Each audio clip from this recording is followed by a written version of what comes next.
So Champ U Barbecue is in the books for Brent Venables, and by all accounts, it was a hyper successful event, moving the needle for several top prospects and getting a big time win for a 3-star wide receiver from Lancaster, Texas, Emmanuel Choice. Today, we need to break this down. We need to talk about why this is such a great addition and why this is an addition OU fans need to be excited about. Before we can, as always, y'all know the drill. I have got to hear from you. Hop down to the comments, Y for yes, N for no. Are you excited that Choice commits to Oklahoma? And let me know what you're thinking. If you're new to the channel, be sure to subscribe. Hit that bell notification as I do constant college football content. You don't want to miss any of it. And if you enjoyed the content, be sure to like and comment down below, as those interactions seem small. They are massive to content creators such as myself. But having said all that, let's jump right into this. And as I alluded to in the intro, Emmanuel Choice is a 3-star wide receiver out of Lancaster, Texas, where he stands 6'4" and 195 pounds. And I don't quite understand how he's a 3-star prospect. Every year I give you several different recruits and I tell you, I think this is a guy that you really need to watch, that you need to circle, because I think they're going to fly up the recruiting rankings board. Choice is absolutely on that list this year. We've talked about a few others so far, and those guys have absolutely soared up the board. The only thing I can think is that he hasn't camped a whole lot. Because when you look at the offer list, when you look at what he can do on a football field, I don't understand how he's a 3-star.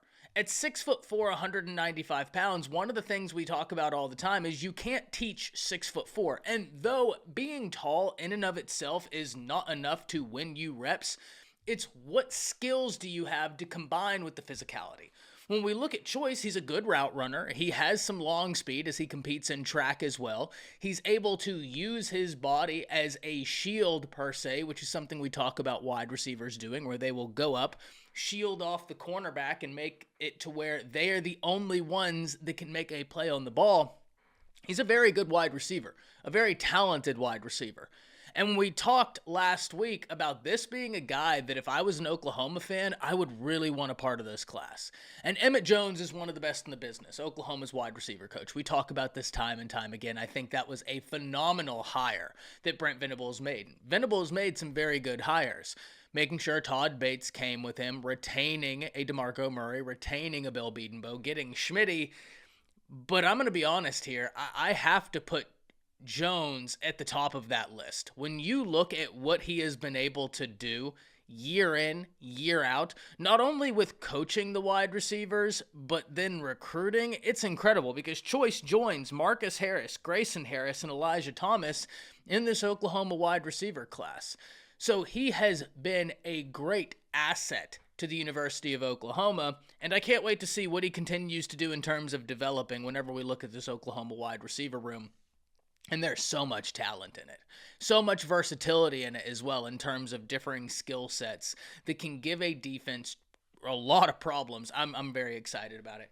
But earlier, whenever we were talking about Choice, we were talking about different offers he's received. And usually if you see a prospect and they're a 3-star, you start watching the film and you're like, man, I really like this guy.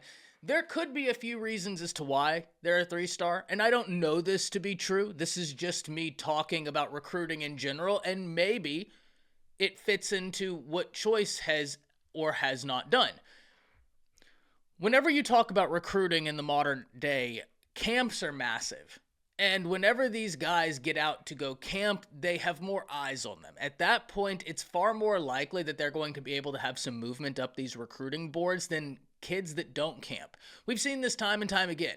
A kid not really camp, they get into their senior year, and then because they're about to commit, then more people have eyes on them, they'll start flying up the recruiting boards. Or they start camping during their senior year and really just shoot up the recruiting boards. I don't know if Choice has camped or not. I don't know what he has attended, what he has not attended. But when you watch him, he's very talented. And then if you are watching someone and you're like, man, I think this kid should be higher than a 3-star, look at the offers. Look at the offers.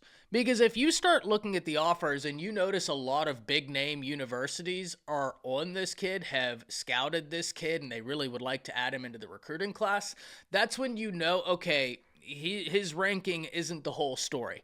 And that's certainly the case with Emmanuel Choice. Let's run through some of the schools that have offered Choice. You have Clemson, Texas, USC, Utah, UCLA, Ole Miss, Texas A&M, Tennessee, TCU, SMU, Purdue, Missouri, Nebraska, Oklahoma State, Kansas State, Florida, Cal, Baylor, Arkansas, and of course, the Oklahoma Sooners. And that's not even the complete list. I just picked for you the bigger universities to kind of paint the picture that, yeah, he might be a 3-star on 24/7 Sports Composite, by the way. I think he is a 4-star on some other areas, but here on the channel, we usually always go by the 24/7 Sports Composite. I don't think he's going to remain a 3-star on that list and on that ranking for long.